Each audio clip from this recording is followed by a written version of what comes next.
Let me tell you something brutal that most men refuse to accept. There are specific gestures that make women desire you instantly, but they're not what you think. Most guys are unknowingly killing any chance they had. And here's the thing, she won't tell you that's what happened. She'll just say she lost the spark or doesn't feel it anymore. But there's a psychology behind why some men naturally trigger desire, while others completely turn women off without even realizing it. In this video, I'm breaking down 9 subtle gestures, and I mean subtle, that trigger female desire instantly, not in 3 weeks, not after you change your entire life, the moment you use them. These aren't the obvious things like be confident or make eye contact. These are psychological mechanisms that work because women don't even realize you're responding to them. And by the end of this video, you'll understand exactly which gesture to use, when to use it, and what her response will tell you. Pay attention, because the first gesture alone will shift how she sees you within 24 hours. Now, before we dive in, let me be clear. This video isn't about manipulation or playing mind games. This isn't about turning you into some cold, calculating player who treats women like psychological experiments. That's not what this is.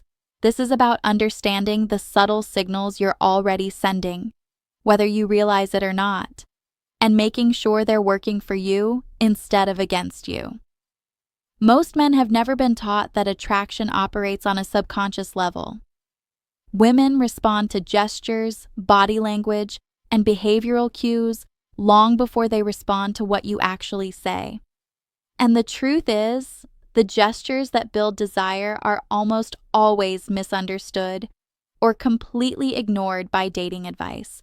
So let's break down what's really happening when attraction either builds or dies. Here's the problem most men face. They've been conditioned to believe that showing more interest, being more available, and putting in more effort is how you build attraction. So when they meet a woman they like, they double down on all the wrong things. They text more frequently. They make themselves available whenever she wants. They compliment her, validate her, show enthusiasm at every opportunity. And then they wonder why she starts pulling back. Ask yourself, has there ever been a time when the more effort you put in, the less interested she seemed? If you're honest, you know exactly what I'm talking about. And here's what most men don't understand. That's not a coincidence. It's psychology. When you constantly show interest and availability, you trigger something in her subconscious that reads as low value. Not because you're a bad person, but because you're signaling that you don't have options, that you're not in demand, and that her attention is the most valuable thing in your world. Women are biologically wired to be attracted to men who other women want. Men who are selective, who have standards, who don't give their attention away freely. Most men think showing effort proves they're serious. But what it actually proves is that they're desperate. And desperation kills attraction faster than anything else. Why? Because the gestures you're making, constant texting, over-availability, excessive compliments, are broadcasting neediness, not confidence. So here's what we're going to do. In the next 13 minutes, I'm breaking down 9 specific gestures that flip this entire dynamic. The controlled eye contact pattern, the confident silence gesture, the mirror break technique, the delayed validation move, the strategic lean back, the selective attention shift, the physical space claim, the unbothered redirect, and the future pacing signal. By the end of this video, you'll know exactly which gesture to use in any situation, and you'll never wonder why your efforts aren't working again. Let's start with gesture number 1. Gesture number 1, the controlled eye contact pattern. Here's how it works. When you're talking to her, you hold eye contact for 3 to 4 seconds, long enough to show you're engaged, and then you break it first. Not nervously, not because you're uncomfortable, deliberately. You look away with intention, maybe let your eyes drift to the side, slight smile, and then you move on with the conversation like nothing happened. Most men do the exact opposite. They either avoid eye contact completely because they're nervous, or they hold it way too long, staring at her like they're waiting for approval. both signal the same thing: neediness. When you break eye contact first, you're sending a completely different message. You're showing that you're comfortable, that you're not seeking validation from her reaction, and that you don't need her to hold your gaze to feel secure. Here's the psychology. Women expect men to hold eye contact because they're trying to impress them. Breaking first disrupts that expectation. It creates a micro moment of uncertainty in her mind. Why did he look away? Does he not need my approval? That uncertainty is what triggers interest. It's subtle, but it works. What to expect? She'll likely look back at you to recapture your attention. That's her subconscious trying to reestablish the connection you just controlled. And that shift, from you seeking her attention to her seeking yours, is exactly where desire begins. But eye contact alone isn't enough if you don't master gesture number 2, the confident silence gesture. Here's what this looks like. When she finishes talking, instead of immediately responding, you pause. 2 to 3 seconds of silence. You're not scrambling to fill the gap. You're not rushing to keep the conversation flowing. You're just processing what she said, taking your time, and then responding when you're ready. Most men panic at silence. They think if there's even a half second of dead air, it means the conversation is dying, so they jump in with the first thing that comes to mind. That rush to respond signals insecurity. It tells her you're uncomfortable with tension and that you need her validation that everything is going smoothly. But when you pause before responding, you're demonstrating something completely different: comfort with tension. You're showing that you don't need constant verbal momentum to feel secure in the interaction. That pause communicates confidence. It says, I'm not worried about impressing you. I'm thinking about what you said, and I'll respond when I'm ready. Here's what happens. During that 2 to 3 second silence, she'll either lean in slightly, waiting for your response, or she'll add something to fill the gap herself. Both reactions mean the same thing. You've created a moment where she's investing effort to keep your attention. And that investment, even in microdoses, shifts the dynamic. Now this becomes even more powerful when you combine it with gesture number 3, the mirror break technique. This one's subtle, but incredibly effective. Here's how it works. You start by matching her body language for about 30 seconds. If she leans in, you lean in. If she crosses her arms, you mirror that openness or closedness. This creates subconscious rapport. But here's the key. After about 30 seconds of mirroring, you deliberately break the pattern. You lean back when she's still leaning forward. You look away when she's focused on you. You shift your posture in a way that disrupts the sync you just created. Most men either mirror unconsciously the entire time, which makes them forgettable, or they never mirror at all, which makes them feel disconnected. But when you mirror and then intentionally break, you create a pattern interrupt. She subconsciously notices the rapport you built, and then she notices when you pull away from it. That disruption triggers a response. She'll adjust her body language to try to re-establish the connection, or she'll increase her verbal engagement to pull you back in. The psychology here is simple. People want to maintain rapport once it's established. When you break it, her brain perceives it as a micro loss, and she'll instinctively work to restore it. That's you controlling the frame, not her. Gestures 1 through 3 are about presence and control. Gesture number 4 is about withholding, the delayed validation move. This is when she seeks your approval, whether it's asking your opinion on something, showing you a photo, telling you about an achievement, and instead of responding immediately with enthusiasm, you pause, 1 to 2 seconds. Then you respond, but not with over-the-top validation. You give measured approval. Yeah, that works, or that's solid, or just a simple nod with a slight smile. Most men jump at the chance to validate women. They think showing enthusiasm and approval will make her feel good about them. So when she asks, "What do you think of this outfit?" they immediately say, "Oh my God, you look amazing." And while that might feel like the right move, it actually lowers your value. Immediate, excessive validation signals that you're eager to please, that her approval matters more to you than your honest assessment.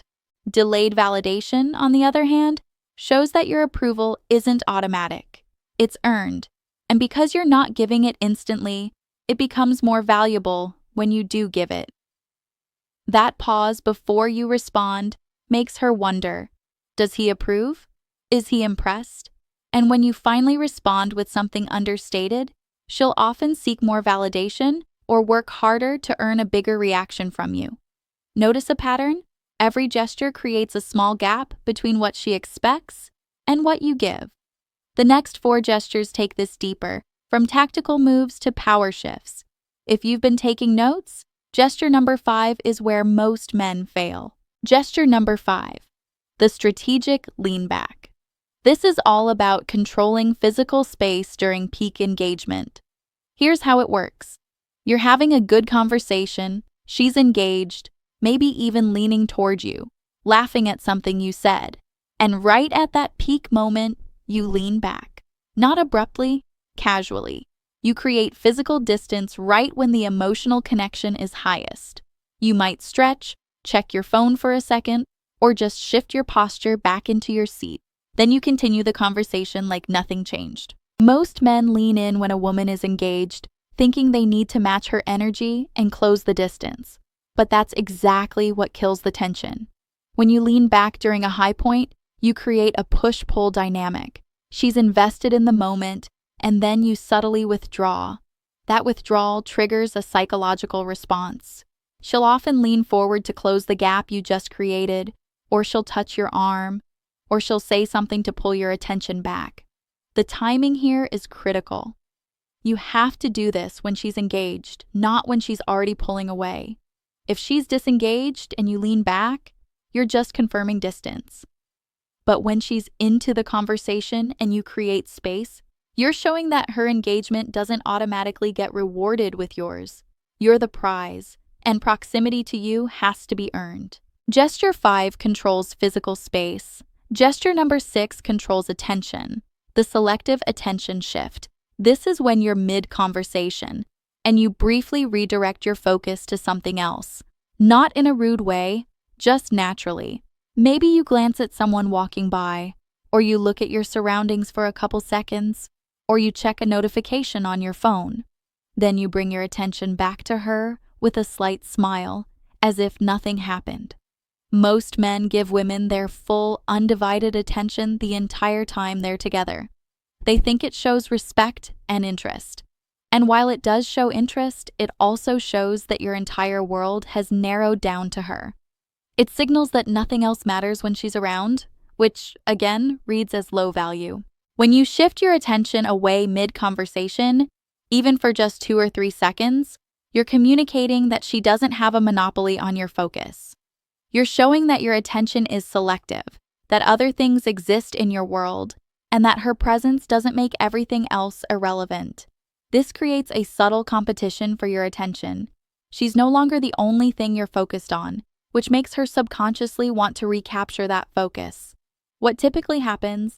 She'll say something more interesting, she'll touch you to pull you back in, or she'll ask what you're thinking about.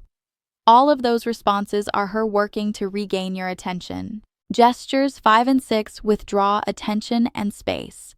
Gesture number 7 claims it, the physical space claim. This is about how you occupy space when you're around her. Instead of contracting, sitting upright with your arms close to your body, being careful not to take up too much room, you expand. You spread your arms on the back of the couch. You sit with your legs in a relaxed, open position. You claim the armrest. You take up space like you own it, like you're completely comfortable in your environment. Most men shrink their physical presence around women, especially women they're attracted to. It's a subconscious attempt to be polite, to not seem imposing. But that contraction communicates the opposite of confidence. It signals that you're aware of her presence in a way that makes you adjust your behavior. You're being careful, and careful is the opposite of powerful. When you take up space, you're demonstrating ownership, not of her, but of yourself and your environment. You're showing that you're relaxed, that you don't feel the need to make yourself smaller to accommodate her comfort. That level of ease is attractive because it signals status. High-status people don't adjust themselves to fit into spaces. They occupy them fully. What you'll notice, she'll either move closer into your space, mirroring your relaxed energy, or she'll adjust her own posture to match yours. Both are signs that she's following your lead. The first 7 gestures set the frame. Gesture number 8 locks it in, the unbothered redirect. This is what you do when she tests you or creates unnecessary drama. Instead of defending yourself, explaining, or getting pulled into her frame, you acknowledge what she said without reacting emotionally, and then you redirect the conversation. She says, "You never text me first." You respond, "Noted," with a slight smile, and then you change the subject. "So what did you think about that place we went last week?" Most men react to tests. They either get defensive, "What are you talking about? I texted you yesterday," or they apologize and promise to do better. Both responses fail the test. When you defend yourself, you're operating in her frame, trying to prove that you're good enough. When you apologize, you're admitting fault for something that isn't actually a problem. Either way, you're giving her emotional control. The unbothered redirect, on the other hand, shows that you're not fazed by her attempt to pull you into her reality. You're not defending. You're not reacting. You're simply acknowledging that she said something, and then you're moving the conversation forward on your terms. This communicates emotional control and refusal to play games. And when she sees that her test didn't work, that you didn't lose your composure or scramble to fix something, she respects you more. Tests usually decrease after this. Gesture 8 handles tests. Gesture number 9 builds the future. The future pacing signal. This is when you casually mention plans or activities you're doing in the future without explicitly inviting her. You say something like, "I'm checking out that new restaurant downtown next week," or "I'm planning a trip to the coast in a couple months." You don't ask if she wants to come. You just mention it, let it hang in the air, and then you move on. Most men ask women to join their plans immediately. "Want to go to this restaurant with me?" That's fine, but it doesn't create the same psychological effect as future pacing. When you mention your plans without inviting her, you create FOMO, fear of missing out. She starts wondering, is he going alone? Is he taking someone else? Does he want me there, or is he just telling me about his life? That uncertainty makes her position in your future ambiguous, which triggers her to seek clarity. She'll often hint that she'd like to join, or she'll directly ask if she's invited. And when she does that, you've successfully shifted the dynamic. She's now pursuing inclusion in your life, rather than you asking for permission to include her in yours. That's the ultimate frame flip. Now you have all 9 gestures. But here's the truth most men can't handle, and it needs to be said. These gestures work because they trigger female anxiety about your investment level. Women are attracted to men whose interests they're uncertain about. Not playing games, not manipulation, uncertainty. The moment you become predictable and fully available, her psychology shifts from pursuit to evaluation. She stops wondering if you're interested and starts judging whether you're good enough. And that shift kills attraction. This isn't about withholding affection in a relationship. Once you're in a committed relationship, different rules apply. This is about the early stage dating dynamic, where attraction is built on tension, not comfort. Women need to feel like they're earning your attention, not receiving it by default. And that's what these 9 gestures create, a constant, subtle reminder that your interest isn't guaranteed. Here's the part that's hard to accept. The moment she feels like she has you completely, the chase is over. Not because women are manipulative or playing games, but because humans, men and women, value what they have to work for. So ask yourself, think about the women who pursued you. Were you the one who was constantly available, or were you the one who had other things going on? What happened when you started chasing harder?